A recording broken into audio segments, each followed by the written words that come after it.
안녕하세요. 성도 여러분 반갑습니다. 기쁨의 주님이 우리와 함께 하십니다. 우리와 함께 하시는 주님을 찬양합니다. 기도합시다. 주님의 이름을 찬양합니다. 저희들을 사랑하시고 구속하시고 또 하루의 일상의 삶 속에 인도하시고 함께 하심으로 저희들의 삶의 길을 늘 생명으로 이끌으시는 주님, 오늘도 주님의 말씀을 기대하며 또 주님을 사모하며 주님의 임재 앞에 섭니다. 이 시간 주님의 놀라우신 은총과 사랑으로 저희들을 새롭게 해주시고 주님의 말씀으로 저희들을 깨우쳐 주시옵소서. 예수님 이름으로 기도합니다. 아멘. 네, 오늘 말씀은 누가복음 8장 1절에서 15절입니다. 그 후에 예수께서 각 성과 마을에 두루 다니시며 하나님의 나라를 선포하시며 그 복음을 전하실새 12 제자가 함께하였고 또한 악귀를 쫓아내심과 병고침을 받은 어떤 여자들 곧 7 귀신이 나간 자 막달라임이라 하는 마리아와 헤롯의 청지기 구사의 아내 요한나와 수산나와 다른 여러 여자가 함께하여 자기들의 소유로 그들을 섬기더라. 아멘. 자, 일단 여기까지 보겠습니다. 1절부터 3절인데요. 자, 요 1절부터 3절은 누가복음에만 나오는 아주 특별한 본문입니다. 마태복음에도 마가복음에도 요한복음에도 나오지 않습니다. 그냥 보기에는 별로 특별한 것 같지는 않은데 제가 특별하다고 하는 이유는 여기에 보면 여성들의 이름이 언급되고 있고 여성들의 존재와 그들의 사역이 기록되어 있기 때문입니다. 자, 예수님께서 이제 하늘나라의 복음을 선포하시죠. 그때 12 제자를 세우셨고 이제 그 제자들과 함께 하셨어요. 그 제자들과 함께 하시면서 하신 그 놀라운 사역이 무엇입니까? 악귀를 쫓아내셨고 병을 고치고 귀신이 쫓으면서 놀라운 치유와 회복의 역사, 하나님 나라의 자유함을 가져오시죠. 자, 이렇게 예수님의 사역 가운데 많은 여성들이 또 예수님을 만나고 치유를 받았습니다. 특별히 이 절에서는 이제 막달라 여인, 막달라인이라 하는 마리아, 막달라 마리아가 소개되고 있습니다. 예, 어떤 사람들은 우리가 앞에 보았던 향유를 부은 여인이 이 막달라 마리아다라고 하지만 성경적으로는 그렇게 보기 어렵습니다. 자, 막달라 마리아라고 하는 이 여인이 소개돼요. 아마도 7 귀신이 들렸다 나가는 완전히 망가진 인생을 예수님을 만남으로 되찾고 생명과 그 모든 것을 되찾은 그 여인, 특별한 여인으로 이렇게 언급되고 있습니다. 자, 그 다음에 여성들이 언급되죠. 헤롯의 청지기 구사의 아내 요한나, 수산나, 다른 여러 여자. 자, 이 여자들이 무엇을 했는가 하면 함께하여 누구와 함께합니까? 예수님 그리고 제자들과 함께하여 자기들의 소유로 그들을 섬기더라. 제자 공동체를 섬겼습니다. 이 성경에는 예수님과 그 12 제자들이 주된 그러한 인물로 등장하지만 그들이 매일매일 예수님과 걸으면서 복음을 전하고 치유하고 하는 이러한 모든 과정 속에 도대체 어디에서 주무시며 무엇을 드시고 살았을까요? 이렇게 순회하는 그러한 설교자와 같은 예수님과 일행들인데 말이죠. 그러니까 한 곳에 지금처럼 건물이 있어서 딱 센터가 돼서 그곳으로 사람들이 찾아온 것이 아니라 예수님은 사람들이 있는 곳을 계속 돌아다니셨어요. 그때의 예수님과 그 일행을 어떻게 보면 아주 기초 공동체죠. 초기 공동체를 섬겼던 사람들이 바로 여성들입니다. 그러니까 여성들이 없다면 예수님의 사역도 쉬운 일이 아니었습니다. 언제 다 자기들이 밥해 먹으면서 그 모든 것 관리하면서 이 사역을 할 수 있었을까요? 자, 이렇게 본다고 하면 이 여성들이야말로 정말 소중한 예수님의 진정한 제자, 어떻게 보면 숨어있는 참 제자들이었다고 할 수 있습니다. 누가는 그거를 놓치지 않았어요. 누가는 바로 그 사실을 이곳에 기록함으로 여성들이 예수님의 복음 사역에 얼마나 중요한 역할을 감당했는지를 보여줍니다. 특별히 이 가운데는 헤롯의 청지기 구사의 아내가 있어요. 헤롯 하면 그 당시 갈릴리 베레아 지역의 분봉 왕인데 바로 이 왕과 관계된 청지기 구사의 아내가 있었으니까 굉장히 어떻게 보면 지위적으로 귀족 부인에 해당될 수 있는 그러한 사람까지 예수님을 따르면서 이렇게 섬겼음을 알 수 있어요. 그들을 섬기더라. 모든 필요를 제공했던 것이죠. 섬긴 제자들, 바로 여성 제자들이었습니다. 누가는 이것을 인정하고 또 이것을 드러내고 있습니다. 자, 그 다음에 이제 우리가 잘 아는 네 가지 땅에 떨어진 씨의 비유입니다. 예수께서 나와서 큰 무리를 보시면서 비유로 말씀해 주셨습니다. 5절, 씨 뿌리는 자가 씨를 뿌리러 나갔다. 가서 씨를 뿌리니까 어떤 씨는 길가에 떨어져서 그 길가에 떨어진 씨는 공중의 새들이 금방 와서 먹어버렸다. 6절, 어떤 씨는 바위 위에 떨어졌다. 그런데 싹이 났지만 바위에 습기가 없으니까 금방 말라버렸다. 또 어떤 씨앗은 7절, 가시떨기 속에 떨어졌다. 하지만 함께 자라다가 가시떨기가 막고 있으니까 더 이상 자라지 못하고 그냥 죽어버렸어요. 8절, 어떤 씨앗은 덜어는 좋은 땅에 떨어졌습니다. 그렇게 돼서 그 씨앗은 100배의 결실을 하게 되었죠. 이것이 예수님이 들려준 그런 비유의 말씀입니다. 그러자 이제 제자들이 주님 그게 무슨 뜻입니까? 라고 비유의 뜻을 묻습니다. 참 제자들이 이렇게 뜻을 물어준 게 너무 고맙죠. 이 예수님께서 친절하게도 예수님이 주신 이 비유를 해설해 주십니다. 10절입니다. 하나님 나라의 비밀을 너희에게는 아는 것이 너희에게는 허락되었으나 다른 사람에게는 비유로 하나니 이는 그들이 보아도 보지 못하고 들어도 깨닫지 못하게 하려 함이라. 이 완악한 세대가 진리이신 생명이신 복음이신 예수님을 오셨지만 깨닫지 못하고 있어요. 하지만 너희들에게는 이것이 비밀과 같이 열려진다라고 하시면서 이 뜻을 해석해 주십니다. 이 비유는 이러하니라. 11절, 씨는 하나님의 말씀이요 농부가 씨 뿌리러 갔을 때 씨는 하나님의 말씀입니다. 자, 어떤 씨는 먼저 길가에 떨어졌죠. 길가에 있다는 것은 말씀을 들은 자이지만 마귀가 와서 그들이 믿어 구원을 얻지 못하게 하려고 말씀을 마음에서 빼앗아갔다. 길가에 떨어진 씨는 새들이 와서 먹어버렸어요. 마귀가 사탄이 하나님을 믿고 구원을 받은 것을 막으려고 얼른 그 씨앗을 마음에서 빼앗아 가버린 거예요. 무슨 방법으로 빼앗아갔는지는 설명해 주지 않지만 사탄이 그렇게 와서 빼앗아갔다. 두 번째, 바위 위에 떨어진 씨앗. 말씀을 들을 때는 기쁨으로 받았는데 뿌리가 없어서 잠깐 믿다가 시련을 당하니까 배반했어요.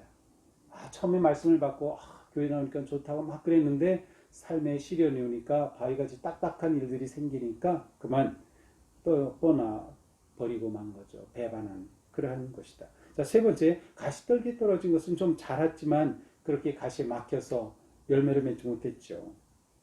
말씀을 들은 자인데 이생의 염려, 이 살아가는 삶의 염려, 재물, 향락에 막혀서 결실하지 못한 것이다.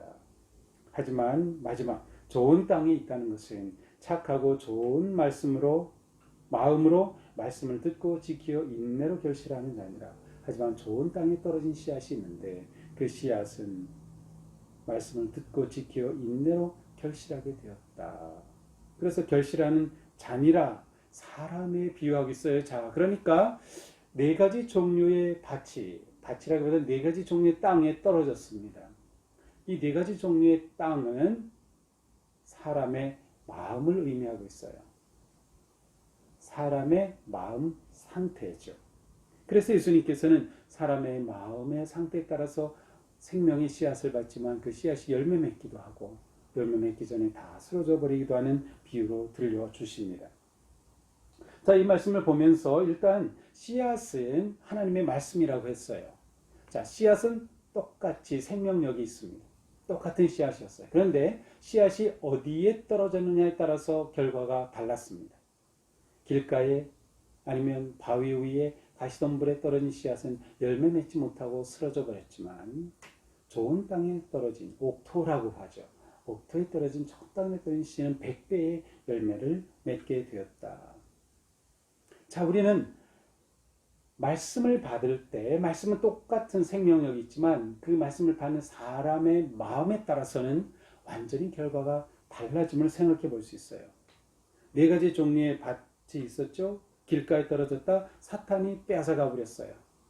사탄에게 이 사람은 그 마음을 허용해 준 거예요. 사탄이 들어와서 그것을 빼앗아 가버린 거죠. 교회 가고 또 설교를 듣고 말씀을 듣는 것에 대해서 괜한 이유도 없는 반감이 생기게 되고 뭔가 의심이 생기게 되고 하면서 그냥 빼앗기고 말았어요. 말씀이 마음에 뿌리를 내릴 여지도 없이 그냥 빼앗아 버린 거죠. 이것은 사탄의 지배를 받는 마음이라고 할 수 있어요. 사탄이 지배를 받으면 사탄은 계속해서 생명의 말씀이 들어오는 것을 막아내죠. 우리가 복음을 전할 때에 이 사탄의 지배 가운데 있는 영혼들은 이 복음을 아주 강력하게 그냥 받아냅니다. 던져버립니다. 막아죠. 받아들일 생각을 하지 않아요. 자, 두 번째, 바위에 떨어졌다. 단단한 곳에 떨어지다 보니 습기가 없어서 뿌리 내릴 그러한 기회를 잡지 못했어요. 마음이 굳으면, 마음이 단단하면, 이 마태복음에서는 돌밭이라고 되어 있어요. 그래서 마음에 돌이 가득하면 그곳에 말씀의 뿌리가 내릴 수 없다.